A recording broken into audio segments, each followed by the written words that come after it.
Oggi nella laguna gradese di Ponente si è rinnovata l'antica tradizione dei festeggiamenti al patrono lagunare San Giuliano. Sull'omonima isola, celebrata già nelle prime cronache della nascente Aquileia, tanti gradesi e anche un gruppo di sportivi arrivati in kayak. Maurizio Mervar.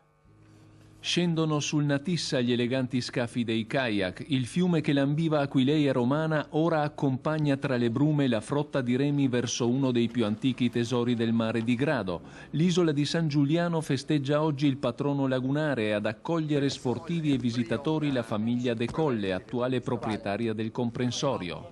Il kayak da mare ti dà un'emozione diversa in ogni stagione, specialmente qua in laguna che ti offre solo degli stimoli in più, delle sensazioni nuove.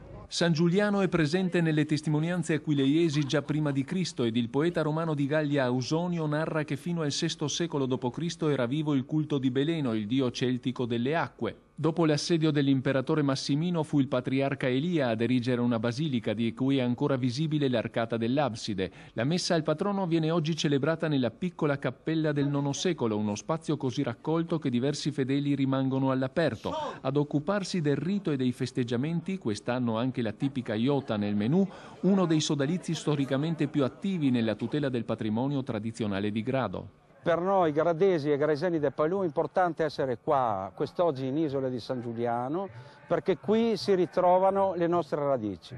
La striscia di terra che portava alla basilica, chiamata la Via Sacra, anticamente giungeva sino ad Aquileia.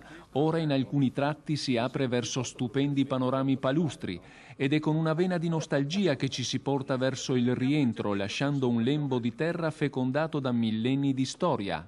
Tra i canali della laguna dunque anche d'inverno pulsa la passione dei gradesi e di tutti coloro che amano la sua natura e la sua cultura.